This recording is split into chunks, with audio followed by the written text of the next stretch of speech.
Hello welcome back to my YouTube channel. ಎಲ್ಲರೂ ಹೇಗಿದ್ದೀರಾ? ಎಲ್ಲರೂ ಚೆನ್ನಾಗಿದ್ದೀರಾ ಅಂತ ಭಾವಿಸ್ತಾ ಇವತ್ತಿನ ವಿಡಿಯೋ ಸ್ಟಾರ್ಟ್ ಮಾಡ್ತಾ ಇದ್ದೀನಿ.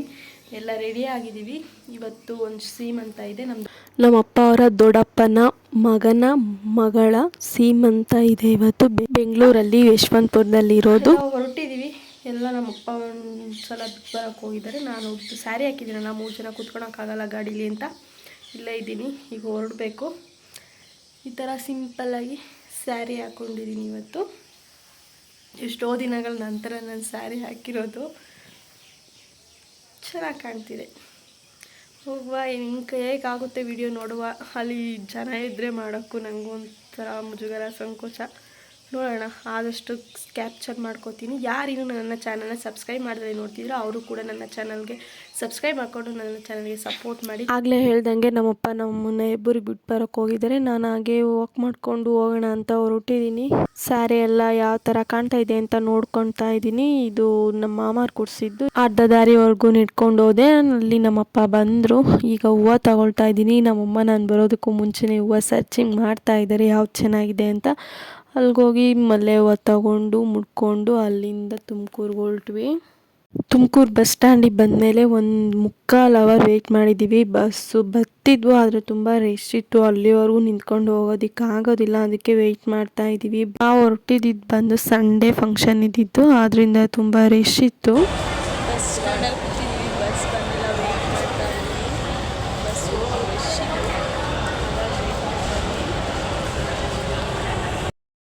ನಾವು ಬಂದಿದ್ದು 11:30-12 ಗಂಟೆ ಆಗಿತ್ತು ಫಂಕ್ಷನ್ಗೆ. ಫಂಕ್ಷನ್ ಎಲ್ಲ ಅಲ್ಲೇ ನಡೀತಾ ಇತ್ತು. ಸ್ವಲ್ಪ ಹೊತ್ತಿಗೆ ಹೋದ್ವಿ. ಬೇಗ ಊಟ ಎಲ್ಲ ಮುಗಿಸ್ಕೊಂಡು ಫಂಕ್ಷನ್ ಕೂಡ ಎಲ್ಲ ಮುಗಿಸ್ಕೊಂಡು ಬೇಗ ನಾವು ಅಲ್ಲಿಂದ ಹೊರಟ್ಬಿಟ್ವಿ. ನೆಕ್ಸ್ಟ್ ಡೇ ಕೂಡ ಕಂಟಿನ್ಯೂಷನ್ ಆಗುತ್ತೆ. ನಾನು ಹೊರಟಿ ಬಂದಿರೋ ವೀಡಿಯೋಸ್ ಎಲ್ಲ ಮಾಡಿದ್ದೆ, ಆದರೆ ಅದು ಎಲ್ಲ ಡಿಲೀಟ್ ಮಾಡಿಬಿಟ್ಟಿದ್ದೀನಿ ನಾನೇ.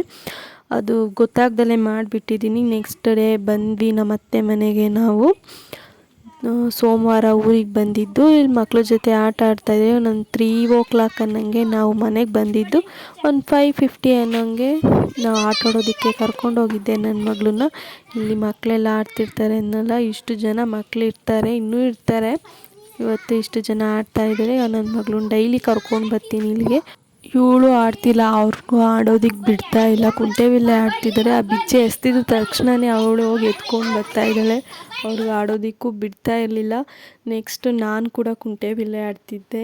ನಾನು ಬೇರೆಯವ್ರ ಬದಲು ಆಡ್ತಾಯಿದ್ದೆ. ಎಲ್ಲ ಫಾಸ್ಟ್ ಮುಂದೆ ಹೊಟ್ಟೋಗಿದ್ರು. ಅವ್ನು ಸ್ವಲ್ಪ ಹಿಂದೆ ಇದ್ದ. ಅವನ ಬದಲು ನಾನು ಆಡ್ಕೊಡ್ತೀನಿ ಕೊಡು ಅಂತ ಕೇಳಿಸ್ಕೊಂಡು ನಾನು ಆಡ್ತಾಯಿದ್ದೀನಿ. ಈಗ ತುಂಬ ವರ್ಷ ಆದಮೇಲೆ ಆಡ್ತಾ ಇರೋರಲ್ವ, ಅದಕ್ಕೆ ಕಾಲು ಕುಂಟೋದಕ್ಕೆ ಆಗ್ತಾಯಿಲ್ಲ. ಮುಂಚೆ ಎಲ್ಲ ಎಷ್ಟು ಚೆನ್ನಾಗಿ ಆಡ್ತಾಯಿದ್ವಿ, ಆದರೆ ಈಗೆಲ್ಲ ಪೇಯ್ನ್ ಎಲ್ಲ ಬರೋದಕ್ಕೆ ಸ್ಟಾರ್ಟ್ ಆಗೋಗುತ್ತೆ. ಕುಂಟೋದಕ್ಕೆ ಆಗ್ತಾಯಿಲ್ಲ. ನೋಡಿ ನನ್ನ ಮಗಳು ಕೂಡ ಎತ್ಕೊಂಡು ಹೋಗ್ತಾ ಇದ್ದಾಳೆ. ಆಡೋಕ್ಕೆ ಬಿಡ್ತಾ ಇರಲಿಲ್ಲ. ಅದಕ್ಕೆ ಹೇಳೋದು, ಮಕ್ಕಳು ಇರ್ಬೇಕಾದ್ರೆ ಆಡ್ತಾಯಿದ್ರೆ ಎನರ್ಜಿ ಮತ್ತು ಆ ಥರ ಈ ಬಾಡಿ ಲ್ಯಾಂಗ್ವೇಜು ಇವಾಗ ದೊಡ್ಡವ್ರಿಗೆ ಬರೋದಿಲ್ಲ. ಮಕ್ಕಳು ಆಟ ಆಡೋದ್ರಿಂದ ಬಾಡಿ ಫಿಟ್ನೆಸ್ ಕೂಡ ಬರುತ್ತೆ. ಹಾಗೆ ಅವರು ಎನರ್ಜೆಟಿಕ್ ಆಗೂ ಇರ್ತಾರೆ. ಮಕ್ಕಳು ಆಡಿದಷ್ಟು ಬಾಡಿ ಹೆಲ್ದಿಯಾಗೇ ಇರುತ್ತೆ. ಮಕ್ಕಳಿಗೆ ಆಡೋದಕ್ಕೆ ಬಿಡಬೇಕು. ಮಕ್ಕಳು ನಡೆಸೋ ಗ್ಯಾಪಲ್ಲಿ ನಾನು ಕೂಡ ಸ್ವಲ್ಪ ಆಟ ಆಡಿಕೊಂಡು ಅದೇನೋ ಆಡಿದೆ. ಪೂರ್ತಿ ಆಟನ ಕಂಪ್ಲೀಟ್ ಮಾಡಿ ಕೂಡ ಕೊಟ್ಟೆ, ಆದರೆ ರೂಲ್ಸೇ ಚೇಂಜ್ ಮಾಡಿಬಿಟ್ಟಿದ್ದಾರೆ ಇವರು. ತಿರ್ಗಾ ಮತ್ತೆ ಫಸ್ಟಿಂದ ಸ್ಟಾರ್ಟ್ ಮಾಡಿ ಫುಲ್ ಮನೆ ಕಂಪ್ಲೀಟ್ ಮಾಡಬೇಕು ಅಂತ ಹೇಳಿದ್ರು. ಅಲ್ಲಿಗೆ ನಾನು ಸ್ಟಾಪ್ ಮಾಡಿ ಮನೆ ಕಡೆ ಹೊರಟೆ. ಮನೆ ಕಡೆ ಬಂದು ಮಕ್ಕಳಿಗೆಲ್ಲ ಹಾಲು ಕಾಯಿಸ್ಕೊಟ್ಟೆ. ಹಾಗೆ ನಮ್ಮ ಅಕ್ಕನ ಮಗಳು ಇಲ್ಲೇ ಇದ್ಲು, ಅವಳಿಗೂ ಕೂಡ ಹಾಲು ಕಾಯಿಸಿ ನಾವು ಎಲ್ಲ ಟೀ ಎಲ್ಲ ಕುಡ್ಕೊಂಡು ಅಡುಗೆ ಮಾಡೋಕ್ಕೆ ಅಂತ ಅಡುಗೆ ಮನೆಗೆ ಬಂದೆ. ನೈಟು ರಸಮ್ ಮಾಡಿ ಅನ್ನ ಮಾಡಿದ್ದೆ. ಮತ್ತು ಮಕ್ಕಳೆಲ್ಲ ಇದ್ರಲ್ಲ, ಹಾಗಾಗಿ ಹಪ್ಪಳ ಮಾಡಿ ಬೋಂಡ ಮಾಡೋಣ ಅಂತ ಮಾಡ್ತಾಯಿದ್ದೀನಿ. ಬೋಂಡ ಎಲ್ಲ ಮಡಿಕೊಂಡೇ ಇದ್ದೀನಿ. ಹಪ್ಪಳ ಫಸ್ಟ್ ತೇಲ್ಸ್ಕೊಳ್ಳೋಣ ಅಂತ ಫಸ್ಟ್ ಹಪ್ಪಳ ಎಲ್ಲ ತೇಲ್ಸ್ಕೊಂಡು ಒಂದು ಕಡೆ ಮಡಿಕೊಂಡು ಈಗ ಬೋಂಡ ಕೂಡ ಹಾಕ್ತಾಯಿದ್ದೀನಿ. ಬೋಂಡ ಹಪ್ಪಳ ಎಲ್ಲ ಹಾಕಿ ಊಟ ಕೂಡ ಎಲ್ಲರಿಗೂ ಹಾಕ್ಕೊಡ್ತಾಯಿದ್ದೀನಿ. ಅವರೆಲ್ಲ ತಿಂದಾದ್ಮೇಲೆ ನಾನು ತಿನ್ನೋಣ ಅಂತ ನನ್ನ ಮಗಳಿಗೂ ಕೂಡ ತಿನ್ನಿಸ್ಬೇಕು. ನನ್ನ ಮಗಳು ಇಷ್ಟ ಆದರೆ ಅವಳೇ ತಿಂದುಬಿಡ್ತಾಳೆ. ಅವಳಿಗೇನಾದರೂ ಇಷ್ಟ ಆಗಲೇ ಇದ್ದಿರೋದು ಮಾಡಿಬಿಟ್ರೆ ಅವಳು ಮುಟ್ಟೋದಿಲ್ಲ. ಬಲವಂತ ಮಾಡಿ ತಿನ್ನಿಸ್ಬೇಕು. ಆಗ ಅವಳಿಗೆ ಇಷ್ಟಪಡೋದೇ ಮಾಡಿಕೊಡ್ತೀನಿ. ಅವಳು ಬೋಂಡ ಮತ್ತು ಹಪ್ಪಳನೇ ತಿಂತಾಯಿದ್ಲು. ಸ್ವಲ್ಪನೇ ಅನ್ನ ತಿನ್ನೋದು. ನಾನು ತಿನ್ನಿಸ್ಬೇಕಾದ್ರೆ ತಿನ್ಸೋಣ ಅಂತ ಸುಮ್ಮನೆ ಆಗ್ಬಿಟ್ಟೆ. ನಾನು ಕೂಡ ಎಲ್ಲ ಮುಗಿಸ್ಕೊಂಡು ನೆಕ್ಸ್ಟ್ ಊಟ ಮಾಡಬೇಕು. ನಮ್ಮನೇಲಿ ಜಾಸ್ತಿ ಮುದ್ದೆನೇ ಪ್ರಿಫರೆನ್ಸ್ ಮಾಡೋದು, ಎಲ್ಲ ಮುದ್ದೆ ಜಾಸ್ತಿ ತಿನ್ನೋದು ನಮ್ಮನೇಲಿ. ನೈಟೆಲ್ಲ ಮುದ್ದೆನೇ ಮಾಡ್ತಾಯಿದ್ದೆ. ಇವತ್ತು ಬೋಂಡ ಎಲ್ಲ ಮಾಡಿದ್ನಲ್ಲ, ಮುದ್ದೆ ಮಾಡಿದ್ರೆ ಹೆವಿ ಆಗುತ್ತೆ ಅಂತ ಮುದ್ದೆ ಸ್ಕಿಪ್ ಮಾಡಿ ಹಪ್ಪಳ ಮತ್ತು ಬೋಂಡ ಎಲ್ಲ ಮಾಡಿಕೊಂಡು ನಾನು ಕೂಡ ಹಾಗೆ ತಿಂದ್ಕೊಂಡು ಇನ್ನೊಂದು ಸ್ವಲ್ಪ ಬೋಂಡ ಹಸಿಟ್ಟಿತ್ತು ಅದನ್ನು ಸ್ವಲ್ಪ ಹಾಕ್ಬಿಟ್ಟು ಹೋಗೋಣ ಅಂತ ಹಾಕ್ತಾಯಿದ್ದೀನಿ. ಸ್ವಲ್ಪ ಕಾಲು ಕೂಡ ಪೇಯ್ನ್ ಆಗ್ತಿತ್ತು, ಅಲ್ಲಿ ನಿಂತ್ಕೊಂಡು ಎಲ್ಲ ಹಾಕ್ತಾಯಿದ್ದೀನಿ. ನನ್ನ ಮಗಳು ಕೂಡ ಅಷ್ಟರಲ್ಲಿ ಬಂದಳು. ಅವಳು ಕೂಡ ಎತ್ಕೊಂಡು ಬೋಂಡ ಬೇಕು ಅಂತ ಹೇಳ್ತಾ ಇದ್ಲು. ಅವಳಿಗೂ ಕೂಡ ಬೋಂಡ ಎಲ್ಲ ಕೊಟ್ಟು ನನ್ನ ಮಗಳನ್ನ ಸಮಾಧಾನ ಮಾಡಿಸಿ ಕೂರಿಸಿದ್ರೆ ನಮಗೆ ಕೆಲಸ ಆಗೋದು. ಅವಳು ಮೊಬೈಲ್ ಇಟ್ಟಿರೋದು ನೋಡ್ತಾ ಇದ್ದಾಳೆ, ವಿಡಿಯೋ ಮಾಡ್ತಾ ಇದ್ದಾಳೆ ಅಂತ. ಅವಳಿಗೆ ಮೊಬೈಲಲ್ಲಿ ಮಾತಾಡೋದು ನೋಡಿ ಹಾಯಿ ಬಾಯಿ ಇದೆಲ್ಲ ಮಾಡ್ತಾ ಇರ್ತಾಳೆ. ಈ ನಡುವೆ ಅಡುಗೆ ಎಲ್ಲ ಮಾಡಿದ್ದಾಯಿತು, ಈಗ ಊಟ ಮಾಡಬೇಕು. ನೈಟ್ಗೆ ಬೋಂಡ ಮತ್ತು ಹಪ್ಪಳ, ಟೊಮೊಟೊ ಸಾಂಬಾರು ಹಾಗೂ ಅನ್ನ ಮಾಡಿದ್ದೀನಿ. ಈಗ ಊಟ ಮಾಡಬೇಕು, ಎಲ್ಲರಿಗೂ ಇಕ್ಕೊಟ್ಟು ನಾನು ಈಗ ಅಷ್ಟು ಮಾಡಬೇಕು. ನೆಕ್ಸ್ಟ್ ಡೇಟ್ ಕೂಡ ಕಂಟಿನ್ಯೂಷನ್ ಲಾಗ್ ಆಗಿರುತ್ತೆ.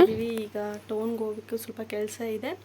ನನ್ನ ಮಗಳದು ಪಾಸ್ಬುಕ್ ಎಂಟ್ರಿ ಮಾಡಿಸ್ಬೇಕು, ಭಾಗ್ಯಲಕ್ಷ್ಮಿ ಬಾಂಡು ಬಂದಿತ್ತಲ್ಲ ಅದ್ರದ್ದು. ಹಾಗಾಗಿ ನಾನು, ನಮ್ಮ ಮನೆಯವರು, ನಮ್ಮ ತನುಶ್ರೀ ಅವರು, ನಮ್ಮ ಯಕ್ಷಿತಾ ಅವರು ಹೊರಡ್ತಾ ಇದ್ವಿ, ರೆಡಿ ಆಗಿದ್ದೀವಿ. ಈಗ ಒಂದು 2:30 ಆಗಿದೆ.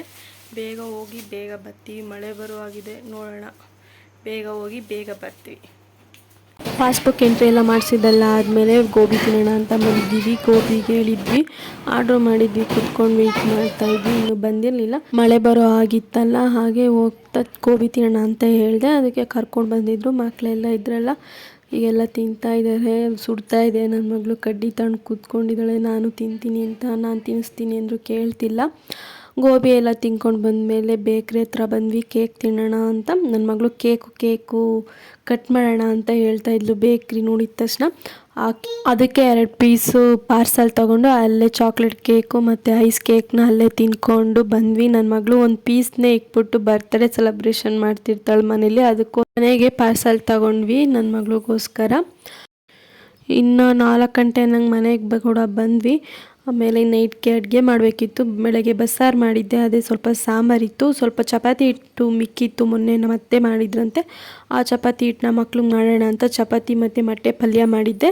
ಅದೇ ಕೂಡ ಮುದ್ದೆಗೆ ಅಡ್ಜಸ್ಟ್ ಆಗುತ್ತೆ ಅಂತ ಇಲ್ಲಿ ನಮ್ಮ ಮನೆಯವರು ಚಪಾತಿನ ಸುಟ್ಕೊಡ್ತಾ ಇದ್ದಾರೆ. ಅದನ್ನೇ ರೇಗಿಸ್ತಾ ಇದೆ. ಅಮಾವಾಸ್ಯೆ ಪೌರ್ಣಮಿಗೆ ಒಂದು ಹೆಲ್ಪ್ ಮಾಡ್ತಿದ್ಯಾ, ವೀಡಿಯೋದಲ್ಲಿ ಕಾಣಿಸ್ಕೊಬೇಕು ಅಂತ ಅದನ್ನೇ ಆಡ್ಕೊಂಡು ಅಡುಗೆ ಎಲ್ಲ ಮಾಡ್ಕೊಂಡ್ವಿ. ಲಾಸ್ಟ್ನೇದೊಂದು ಅವಳಿಗೆ ಕೊಂಡ್ಬಿಟ್ಟು ನಾನು ಊಟಕ್ಕೆ ಇಕ್ಕೋಣ ಅಂತ ಹೊರಟೆ. ಇದು ನನ್ನ ಮಗಳಿಗೆ ಹಾಕ್ಕೊಡ್ತಾ ಇದ್ದೀನಿ ಚಪಾತಿ ಹಾಗೂ ಮೊಟ್ಟೆ ಪಲ್ಯ. ನಮ್ಮ ಮಾವರಿಗೆ, ನಮಗೆ ಎಲ್ಲರಿಗೂ ಸೇರಿ ನಾವು ಮುದ್ದೆ ಮಾಡ್ಕೊಂಡಿದ್ವಿ. ಅವ್ರಿಗೆ ಮಕ್ಳಿಗೆ ಮಾತ್ರ ಚಪಾತಿ ಮಾಡಿದ್ವಿ. ಮುದ್ದೆ ಬಸ್ಸಾರು ಹಾಗೂ ಮೊಟ್ಟೆ ಪಲ್ಯ ಇತ್ತಲ್ಲ, ಅದನ್ನೆಲ್ಲರಿಗೂ ಹಾಕ್ಕೊಡ್ತಾ ಇದ್ದೀನಿ. ಹಾಗೆ ಎಲ್ಲ ಹಾಕ್ಕೊಟ್ಟಿದ್ದಾದಮೇಲೆ ನಾವು ಕೂಡ ಕೂತ್ಕೊಂಡು ಊಟ ಮಾಡ್ತಾಯಿದ್ದೀವಿ. ನಾನು ಕೂಡ ಒಂದು ಚಪಾತಿ ಮಿಕ್ಕಿತ್ತು, ಅದನ್ನು ನಾನೇ ತಿಂತ ಇಲ್ಲಿ ಊಟ ಮಾಡ್ತಾಯಿದ್ದೀವಿ. ನಮ್ಮ ಮನೆಯವರು ಅದೋ ಮೂವಿ ನೋಡ್ತಾಯಿದ್ರು, ನಾನು ಕೂಡ ನೋಡಿಕೊಂಡು ಇಬ್ಬರು ಕೂಡ ಊಟ ಮಾಡ್ತಾಯಿದ್ದೀವಿ. ನನ್ನ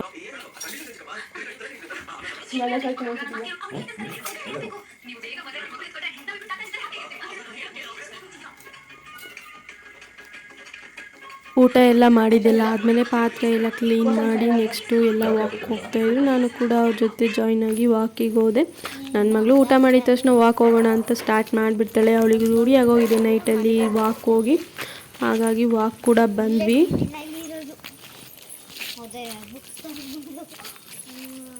ಒಬ್ಬೊಬ್ಬರೇ ಬರೋದಕ್ಕೂ ಕೂಡ ಇಲ್ಲಿ ಭಯ ಆಗುತ್ತೆ. ಇಲ್ಲಿ ಮೇಯ್ನ್ ರೋಡ್ ಕೂಡ ಇದೆ, ಹಾಗಾಗಿ ಒಬ್ಬೊಬ್ಬರೇ ಬರೋದಿಲ್ಲ. ನಾನು ನಮ್ಮ ಮನೆಯವ್ರು ಬಂದರೆ ಬರ್ತೀನಿ, ಮತ್ತು ಆಂಟಿರು ಯಾರಾದರೂ ಸಿಕ್ಕಿದ್ರೆ ಅವ್ರ ಜೊತೆ ಬರ್ತೀನಿ. ಡೈಲಿ ಬರ್ತಾರೆ ಆಂಟಿರೆಲ್ಲ, ಹಾಗಾಗಿ ಅವ್ರ ಜೊತೆ ಬರ್ತೀನಿ, ಒಬ್ಬಳೇ ಬರೋದಕ್ಕೆ ಹೋಗೋದಿಲ್ಲ. ವಿಡಿಯೋ ಇಲ್ಲಿಗೆ ಮುಗಿಸ್ತಾ ಇದ್ದೀನಿ. ಈ ವಿಡಿಯೋ ಇಷ್ಟ ಆದಲ್ಲಿ ಪ್ಲೀಸ್ ಲೈಕ್ ಮಾಡಿ, ಶೇರ್ ಮಾಡಿ, ಕಮೆಂಟ್ ಮಾಡಿ ಹಾಗೂ ಸಬ್ಸ್ಕ್ರೈಬ್ ಮಾಡ್ಕೊಂಡು ನನ್ನ ಚಾನಲ್ಗೆ ಸಪೋರ್ಟ್ ಮಾಡಿ. Thank you for watching. Bye.